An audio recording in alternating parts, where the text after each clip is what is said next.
Well, the first thing that I do to help me get around in the morning is I come in very early so that I can avoid crowds. As I walk in off Bay Street in the morning, I use the general direction of the people who leave the trolley bus at the same time as me to give me a track to pass the posts out on Bay Street at the corner of Bay and Wellesley. I can pick up those posts because they're black against concrete.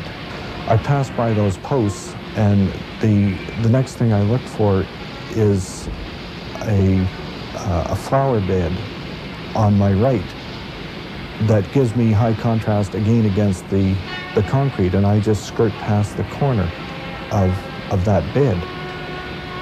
There seems to be a darker riser to the concrete steps outside, and the dark riser tells me that that's where the steps are. That's a cue. I make my way along beside the building. Generally, the area is quite well lit. The difficulty with avoiding crowds or coming in early in the morning is that I might encounter something from overnight. Barriers have been set up over loose slabs in the walkway beside the building. With the ban on smoking within the buildings, they've placed a no smoking sign on one of those doors, and that white square gives me a target to tell me that that's where the doors are. Getting around to me is a full-time job. I couldn't afford to stroll and think about something else while I'm walking, because every step that I take is work, concentration, worry, stress, whatever, because I don't really know what's waiting for me. This video highlights the experiences of 4 Ontario government employees. Their job descriptions are as varied as their disabilities. Okay, my position title is that of a commodity manager. My job is acting as a technical services supervisor. I have 5 people working underneath me. My main primary responsibility is looking after a project on a day-to-day basis. It is an exchange program between provinces, and it's funded by the Secretary of State and administered by each province. I've pursued a career within the Ontario Public Service as a disabilities initiative job broker. So it's my mandate, I guess, to take disabled individuals and try to gain employment within the Ministry of Health and the Ministry of Community and Social Services. The condition that I have, which is known as retinitis pigmentosa, which consists of a deterioration of the retina, was diagnosed about 20 years ago, at which time I had fairly good vision. The loss of sight has been progressive through the years, and my ability to read print was lost approximately 7 years ago. And since that time, it's been a matter of adapting my work style to compensate for that loss of vision. I had polio when I was 10 months old, and the effect I really can't tell because I've never been any other thing but disabled. So as far as I'm concerned, I had quite a normal life. I have 65% hearing loss on both of my ear, and I'm presently wearing my hearing aid on one ear. Cannot wear in the other ear because it will offset my balance. I do have occasional, sometimes problem hearing people talking back and forth, and such as at a site meeting or in a boardroom or in a conference room. In 1980, I was involved in a automobile accident. I rendered myself a quadriplegic due to severing my spinal column at the C5, C6 level, and essentially I've sort of gone on with my life and moved on to bigger and better things. So. I'm not wearing my hearing aid. I'm considered almost a total deaf person, and I will not hear anything. Well, I may hear the sound, but I don't understand what the words are. The Ontario government and its employees have made many provisions for disabled workers.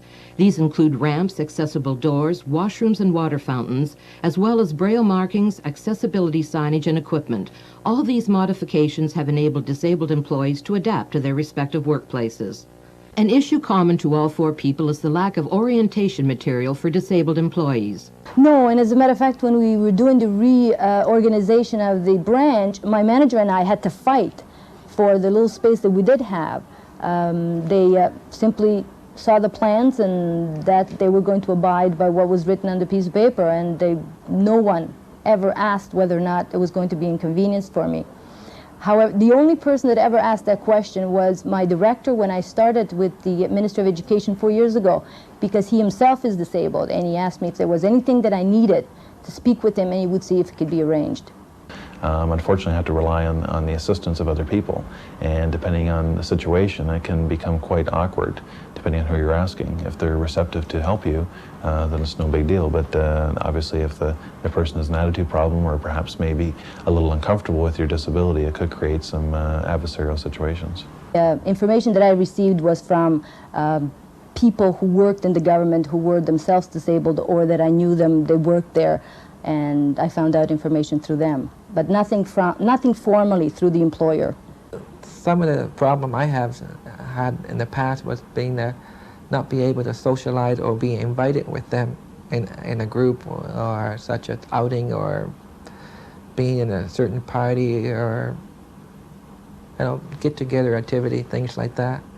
I've been sort of left out, and then I had to rely mostly on my deaf and hard of hearing peer to socialize all my life. The minister's office is on the 22nd floor where I work, and it has a very nice carpet. However, it also has a very thick underpadding, and anyone who's using a manual wheelchair would find it very difficult to wheel on that carpet. I consider myself of average strength, and I have difficulty going on that carpet. For every push, two pushes forward, you go back once. I can't tell you how long we had braille signage in this building before I knew it was there, because and I can't even remember how I found out it was there, but I think it was, what are these funny dots here? But there didn't seem to be any formal announcement of that. Lately the signage is quite good. The only difficulty I have with that is that the blind would not be able to find their way around, because the only place where you're going to find braille is in a service elevator, which they would have difficulty finding because the outside has no braille, only the inside. And it is the service elevator located at the back of the building, so that would be quite difficult for a blind person. One of the most significant barriers encountered in the workplace is the attitude of others. Education and experience with disabled colleagues would help co-workers feel more comfortable. That's because the public at large has preconceived notion of what a disabled person can or should be doing. For instance, when I was going to high school, everybody thought I was going to be a secretary because that was the only thing that I could do.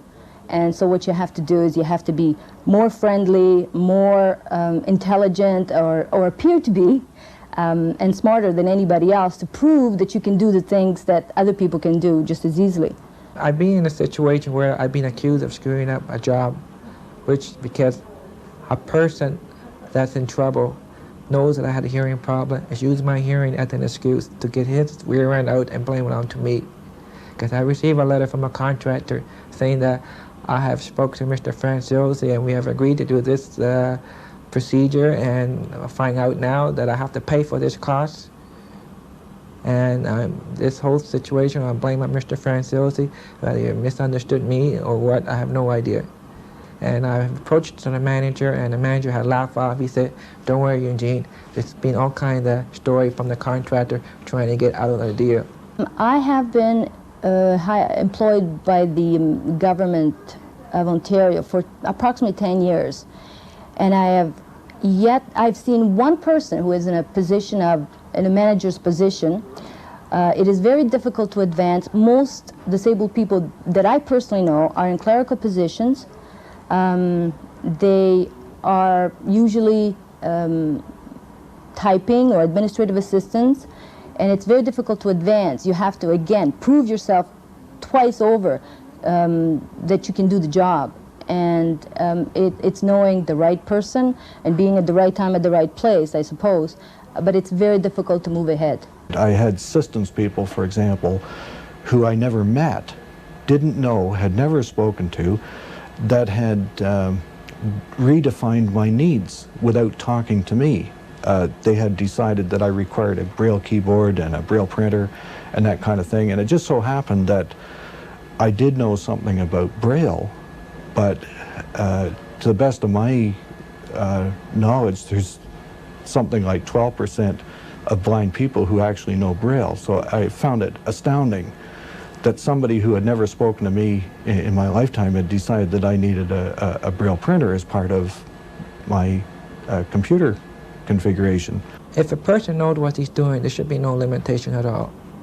If I can climb a ladder 20 feet high, I shouldn't be stopped at 10 feet at all. I feel like I can do more than what I can do now. Somebody has to take a gamble on me. There's no question about it. Being blind is a disability. It doesn't create intellectual dysfunction, at least I hope not, and I would make a lousy clerk, but I would hope that, you know, intellectually I can function at any level that a suitable job might demand. Many of the changes in the workplace are done for the mobility impaired. Dan and Lena are both mobility impaired and have similar problems. Due to the nature of my disability, I require attendant care, so I hire my own attendants. Primarily, they get me up and dressed, showered, ready to go. I have my own vehicle as well, which is equipped with a wheelchair elevator on it. It also has hand controls, so at some point in time, I could drive myself, but I've opted for the fact of having my attendants drive me. I live in close proximity to where I work, so I'm only within a 5-10 minute drive. And what I try to do is get my attendants to take me to work, drop myself and the vehicle off at the corner of Bay and Grosvenor, which is right at 880 Bay. From there, they will close out the vehicle, assist me into the building, and depending on if I have any meetings that day or not, I'll see them that evening or perhaps the next morning. So. By Wheel-Trans, I have a specific set time that they pick me up and drop me off, and the same occurs in the evening. I arrive at 880 Bay because that's where my coffee shop is, and I leave at 900 Bay when Wheel-Trans gives me the ride, because they are to help you from accessible door to accessible door, so they usually help you inside the building with the doors and things like that. The Johnny Stash machine or the actual cash machines are almost impossible to access. In fact, I can't access them, and of course I wouldn't feel comfortable in divulging my PIN number or personal identification number to the clerks there. I have done that in the past, but I've thought better of it, and even to do any kind of money exchanges at the counter. The counters are very high, and it's very difficult to have the same kind of interaction that's needed. The coffee shop, again, has the same type of doorway. It's if I'm inside the cafeteria, or inside the coffee shop, I should say, I can leave because I can push the door open, but it's very difficult. The door is very heavy, and even with the strength that I do have, it's almost impossible to open the door. Going into the coffee shop is near impossible. Once you actually access the coffee shop itself, the corridors or the alleyways are so narrow, it's almost impossible to get around. So I have to ask the assistant of the people minding the counter to get the things that I need. The tunnel from 880 Bay to 900 Bay Street has a very steep ramp, for one. And again, there are 2 fire doors which must be kept closed, I understand. The problem with those doors is that, again, one is a push door and one is a pull door. So if someone has very limited strength in their upper body, they could very easily find themselves between the 2 doors. Having managed to open the push door, and the second door is a pull door, and if they were not able to negotiate that, they would have to wait a long time. Those places that are difficult to access in a wheelchair often suffer structural damage as a result. Once you're in between those 2 doors, they both open inward. So I've seen myself actually earlier on in the year. I had a meeting with our deputy minister at 10 o'clock, and it was 10 to 10, and usually I asked somebody to assist me, and because I was in such a hurry, I forgot about it, went through the one door, and then quickly realized that I was stuck in between the two doors.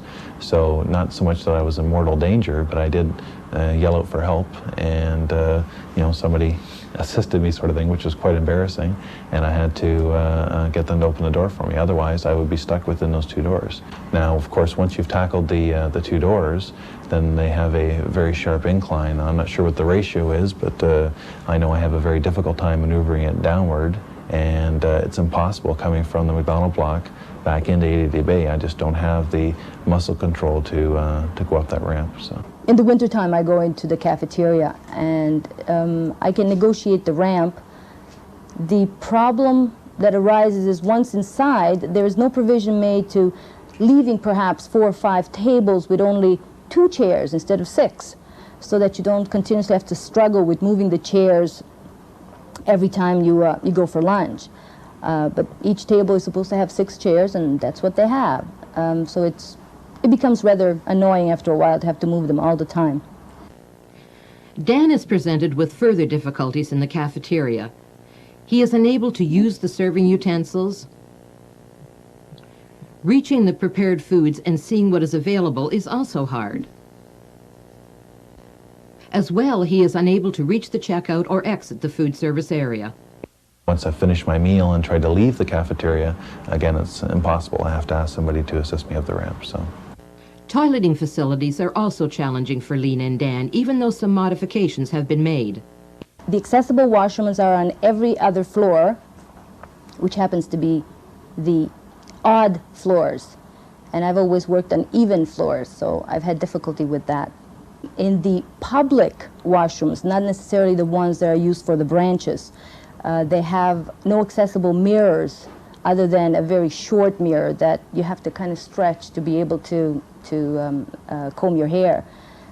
Anyone who has minimal use of their hands would have difficulty turning the faucets because they're not the standard acceptable lever type faucets. Those are the required accessible sinks that the government has approved. And what they do is that they have very long spouts, and when you're trying to wash your hands, you also get your hair washed at the same time because of the spraying. Modifying a workplace is specific to the individual's needs. Lena has done much to make her office space accessible, but some difficulties remain. The computer that I use is on a swivel, and also it can be raised depending on where you're sitting, so anyone can actually change the height of the computer, so that's fine. Well, just recently my branch has acquired several new computers along with several new desks that the computers are going to be placed on. And I cannot use this particular desk because the portion where the keyboard would rest, it reaches my knees, and I cannot type on the keyboard. So one of the suggestions was that either I could use one of the old desks that are already adjustable, or they were going to check and see whether or not this particular section can be removed so that my knees would have access under the table. There were 4 computers that were right in the middle of this area that I had to access all the time. And I couldn't get around it, and they were there for at least a month until I got very upset, and I phoned downstairs, and finally somebody came over to move them, and we were then charged for the time that they spent moving the boxes. But no consideration was given to the fact that perhaps they would be in my way. The Ontario room is part of the McDonald block, and it's quite a huge meeting room. The area where I work in utilizes that room quite often because we have a large number of participants in our programs. The stage, or the podium, is up 5 or 6 steps again. I haven't counted them, which is difficult to go up and give a speech. Now, in itself, that doesn't seem to be too much of a problem. However, it says to me that when the podium was constructed, they did not expect anyone with canes or anyone in a wheelchair to be able to go up there and give a speech, because we would all be typing back at the office anyway. When you are speaking to 250 people, sitting down in a wheelchair on the floor, you're not going to get your message across very well. As I mentioned before, my immediate workstation is quite accessible. However, as I come in off the elevator, I cannot access the lobby itself. I have to ask the assistance of passers-by, or if my attendant accompanies me, I will ask him or her to open the door for me. Once I get into the environment itself, I cannot access the message board, because I have to ask the secretary or whoever's there to grab my messages. I don't have quite the hand dexterity to grab the messages out. And the way they've got the in and out board situated is that there's a chair here, and then of course the in and out board, and I just don't have the reach or mobility to slide myself in and out. Well, within the actual work setting or work site itself, I think I can flourish quite effectively with using the database, as well as they've provided me with a hands-free unit, because a lot of the work that I do is on the phone, and this enables me I guess, access to writing notes down while I'm talking on the phone at the same time. I also have a telephone device for the deaf, which allows me to communicate with hearing impaired individuals quite effectively without actually having to, I guess, go through a bell relay operator, which is quite cumbersome. Now, as far as the paperwork that's involved, of course, as you know, working in government, there's a lot of red tape, and of course, you have to cross the T's and dot the I's to make things efficient. The actual manual dexterity of manipulating paperwork, I have a difficult time with. And I guess for that kind of compensation, they've allowed $18,000 within the budget for clerical support. Dan's job involves travel between different government buildings, and he finds accessibility obstacles in each location. We use 15 Overley as a specific example. They have made what I would deem as attempts to make it accessible, but very feeble attempts at that. First of all, they have a very steep ramp, which goes up to an upper level of parking. And at the top of that ramp, of course, there's an overhang, so the raised roof, again, I can't drive the vehicle up there. So if I have an attendant, they have to be fairly strong to push me up that ramp. Or you can go down through the shipping and receiving area, which is quite dirty, and of course, you're talking about my personal pride, I may have to enter through an alternative means. Once I get to the building itself, again, they have another sharp ramp that makes you accessible to the door itself, and then they have an electronic button which you can access the building. Lena has worked closely with her co-workers to make her environment more accessible. My manager and I had to remove pieces of furniture that were attached to desks in order to give me more maneuverability. Also, we had to rearrange the desks, the files, the filing cabinets, so that I would have more room. And it's just barely enough room to move around. There isn't very much at all. In our area, we have over 1,000 files each year. And the people that were working there prior to my arrival must have been all right-handed. So the files were from right to left, which meant you had to open the drawer completely to be able to see the name of the candidate at the very end. What I did, so that it would make it easier for me to see, because they were quite high, I turned the files around so that the names would appear from left to right, which meant that I could just peek through and get the name of the candidates much easier. The printer, however, was a different problem. We use a very old system where the printer, was kept on a shelf with doors. And in order for me to use the printer, I would have to continuously open the doors. So what we decided to do was to remove the doors altogether, so that I had access underneath to reach the printer. These are disabilities that affect the five senses: sight, hearing, taste, touch, and smell. Sensory disabilities involve at least one of the five senses. I feel very insecure on other floors these days, because I think that a once fairly spacious building has been stretched, As you walk from the stairwell into the lobby, there were some desks stood up on their ends, big desks with runoffs that were stood on their end, and one of them actually protruded into the direct pathway of the door, so that if you walked straight through that door, you would actually collide with that first desk. Wherever these doors are opening into walkways, then there's always the risk that somebody will leave them open. The electrical panels at the end of the elevator lobby, they have doors that open outward. Coming in the office one morning and the waste paper basket has been left just inside the doorway as part of emptying it the night before. The cleaners often leave it right in the doorway. Well, I noticed that the Blue Box campaign is working well. These things turn up in hallways. You know, they're a little bit of an obstacle. They're kind of ankle height, and I guess it would be possible to trip over those.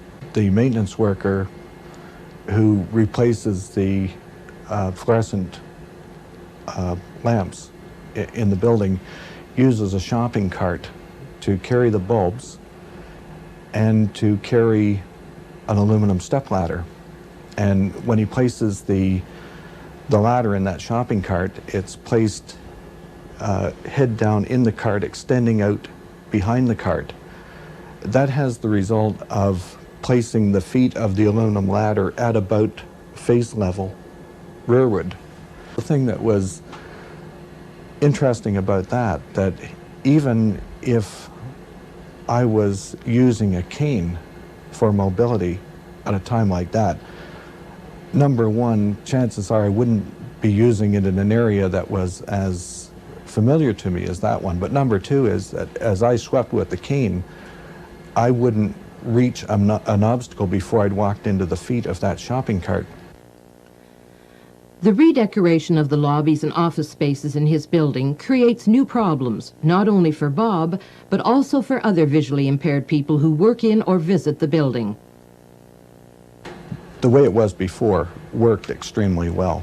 If the idea is to have a fresh or different look, and that's okay, I approve of that idea, but there might have been a way to do it, or the use of colors that would provide better contrast, more comfort out in those areas.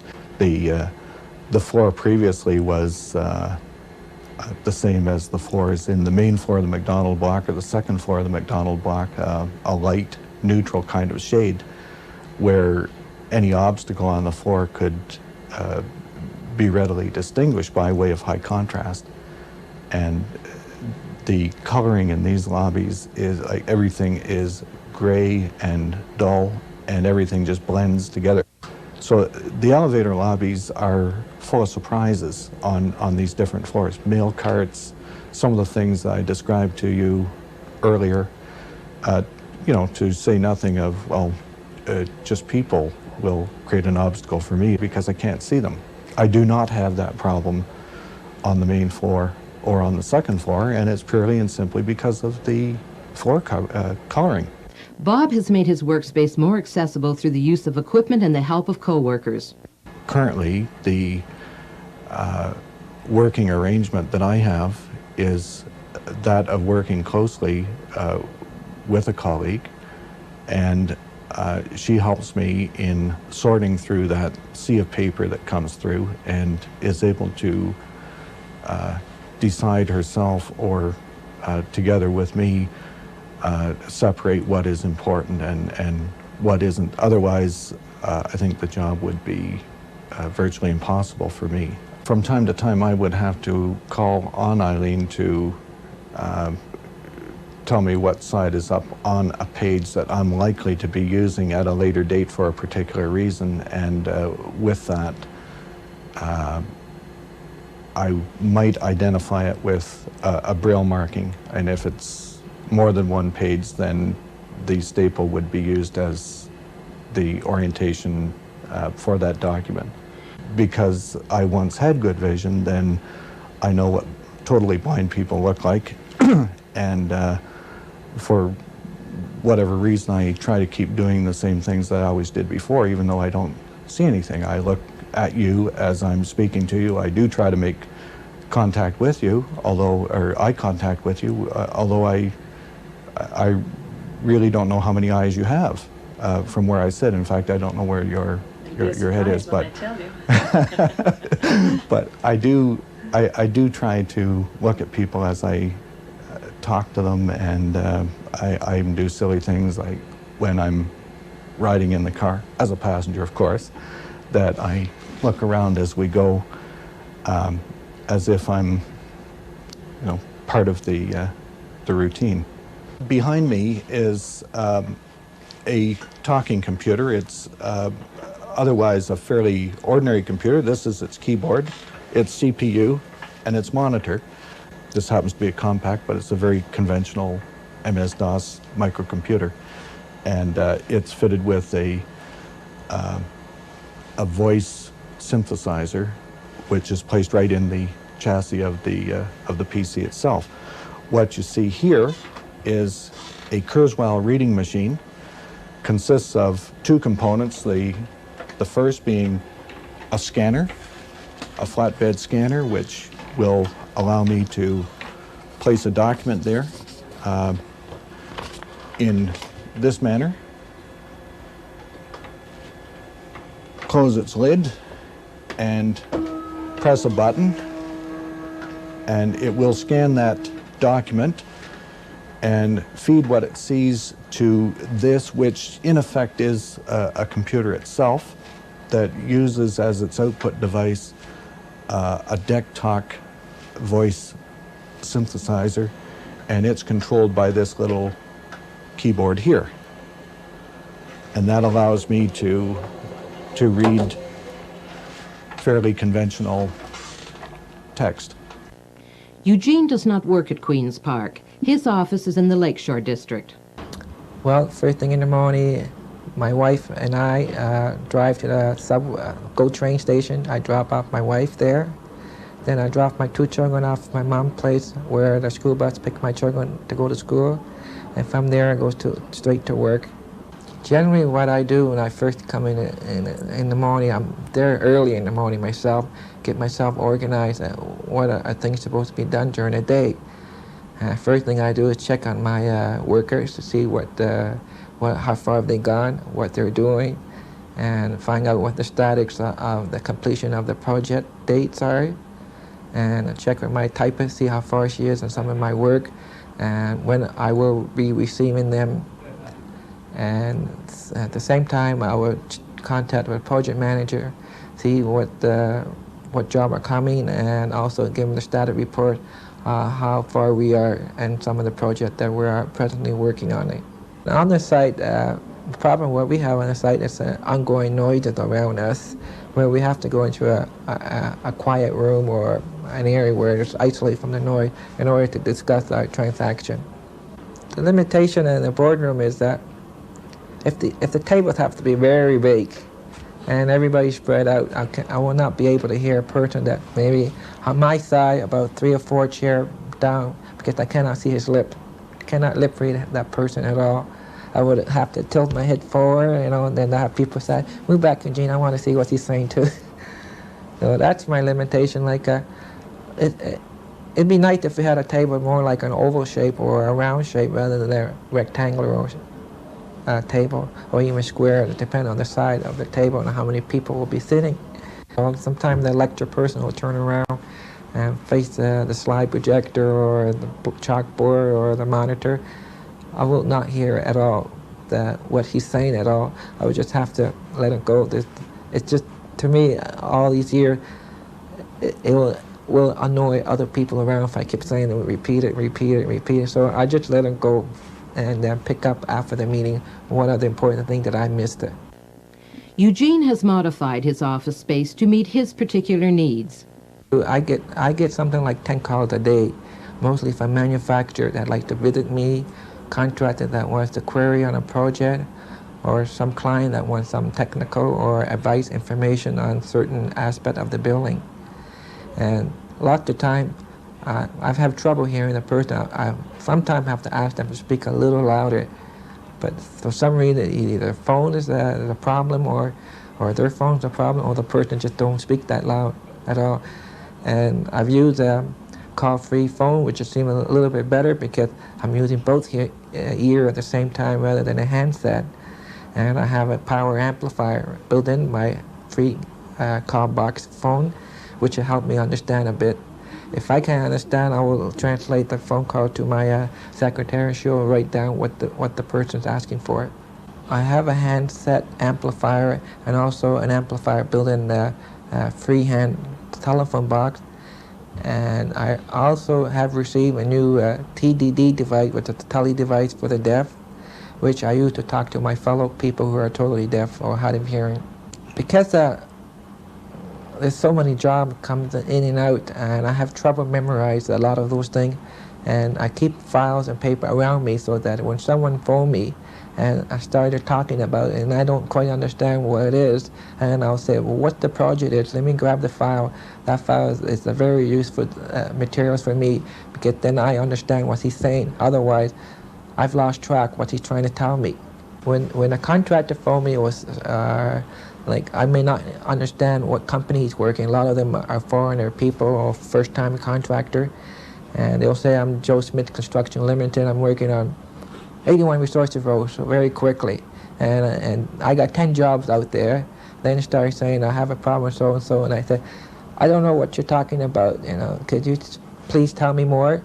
And I'm having trouble understanding him, what he's saying, and the guy has yelled on the phone at me, Then what I've learned is when he called the name of the building and the project, I just go straight to my file and open up the book. When he's talking to me, I might not understand all the words he's saying, but at least I know what he's talking about because I have the paper in front of me and we're on the same track.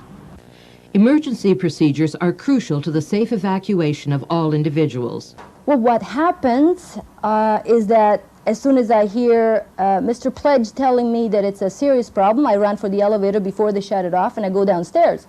Now, what should happen is that the wardens on the floor, I believe there's supposed to be 2, should stay with me. Also, in the computer of the government, which the staff that provide information in the front counter of 900 Bay, they have access to their computer. And apparently it is supposed to have a listing of all the disabled individuals or people who would require assistance in an emergency. And what the firemen are supposed to do is access that information and go to the floor and help the individuals down the stairs, along with the wardens. Those are what it should happen. That's not necessarily what happens. Well, unfortunately, at the present time, we do not have any fire wardens on my floor. They have both left the government. So I suppose it's one for, you have to watch out for your own being. Fortunately, I sit right underneath the fire alarm bell that scare the hell out of me sometimes. But if I were to sit at the other end of the room, for some deaf or hard of hearing people, they might not hear at all. And at the present condition right now, I'm designing a new office layout where we have light flashing so that a deaf person can see the light flashing right where they work at all time. If there was a fire in this building and the message came across that we were to evacuate, I would just run around the corner there and run down the stairs. I know where they are. I can find them real well. I also know where the other stairs are on this floor, and I could get to those as well, although that would involve going through that elevator or that elevator lobby out there. I believe within the ministry there is a procedure, a formal procedure of some kind involving fire drill. I'm not really clear on it. I do know that Eileen has been designated as my keeper for purposes of fire drill, that she is to lead me to safety. Personally, I would have a difficult time if fellow workers were to assist me down the flight of stairs if an elevator was no longer in use, and somebody was to hurt themselves, and of course there was liability either put on myself or the OPS as a whole. So I'm not sure what the patent answer would be, but there has to be some kind of a liaison with the fire marshal in the area, I would say. In fact, if I got out there and it filled with smoke, I'd probably turn out to be an asset rather than a liability. I'd say, follow me. You know where you were. Yeah, well, no, I would have the leg up in that case. You know, I'm used to running like hell when I can't see where I'm going. Bob, Lena, Dan, and Eugene recommend changes that would make their workplaces more accessible. I think that people with the disability are the ones that have to give the cues themselves. They're the ones with the need. They're the ones that should be identifying the solutions. I had trouble trying to get a TTD device in the past from the government services because my immediate supervisor and the district manager was wondering, why do I need this special device when I don't deal directly with the deaf people, because there are no deaf contractor or clients that come to talk to me who are deaf or hard of hearing. But I said, I like to be in touch with the world. I like to be in communicate with my people who are deaf or hard of hearing. Probably remove a couple walls to make more space, have an area where the files could be stored, because we have a large volume, as I said, of files that have to be kept on the premises for over 2 years before they can be shipped to the archiving area. And I would arrange the washroom facilities a little bit better to have a sink that I could use a little bit easier, and have a portable heater, because it gets quite cold in the north end where we work, as well as have an automatic door at the two fire exits on the floor. I like the people that I'm working with it, the senior personnel, the district office, the head office know that, hey, there are people out there who has hearing problem, and we should approach to them and see if there's anything we can do to help that person to improve their work, or improve their career path, or improve their promotion. And of all of those things, nobody has come forward to me. If I were to walk into an elevator, as an example, and I do believe that there are some government buildings that have Braille markings in elevators, I wouldn't really know where to go looking for it, because to the best of my knowledge, there is no standard that one could relate to say, if Braille is anywhere in the area, it will be found at a height of 48 inches from the ground at the left side of a doorway, or whatever. And quite possibly a standard of that type could be helpful to tell anybody who's interested that in fact Braille does exist somewhere, that Braille is acknowledged, or the needs of the blind has been acknowledged or recognized in this building. I would like an enclosed office, you know, because we are dealing with obviously very confidential information. That office should also have some type of electric door, or perhaps a swinging door, so that any of my clients or myself could obviously have access to and fro. I think a formal process or a formal policy with the fire marshal as far as health and safety should be established. The amendment I like to see is that if they hire a deaf person, they should put him in a place where he'll be in the office area, an environment where he can communicate with all other people. You don't have to sign language with that person. You don't have to yell at that person. All you have to do is take your time and speak to that person clearly as you can. If the person doesn't understand, it doesn't hurt to repeat the second time, but you don't have to shout. That is a major problem with a lot of hearing people. Because I can't hear, it doesn't mean that you have to yell or shout. Just that I didn't pick it up. Repeat it, please. The best bit of advice that I can offer to anybody is that accommodation is there, solutions are there for the problems, but don't expect them to come to you. You will have to go to them. And in fact, on some occasions, you'll have to be quite truculent in seeking those solutions, but they are out there, and you can make of them whatever you want to make of them. But what I like the management and all the government senior personnel, there are deaf or hard of hearing people out in the workforce who might be more intelligent and more oriented what they might know. Give that person a chance. But right now, they're more concerned with quotas. As long as the ministries have X number of disabled people or minorities of the 5 designated groups, then everything is fine. And as soon as the trend dies out, I suppose these people are also going to disappear. I hope not. I hope I'm wrong. Well, the deaf people like to be known that, hey, we're deaf, but we're not asking for a handout, but what we're asking is for cooperation and patience, and assisting us when we need. Yeah, I'd rather be a mediocre sighted person than a great blind man, but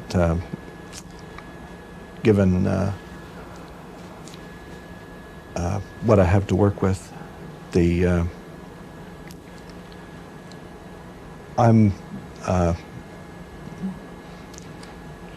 my life's in pretty good shape.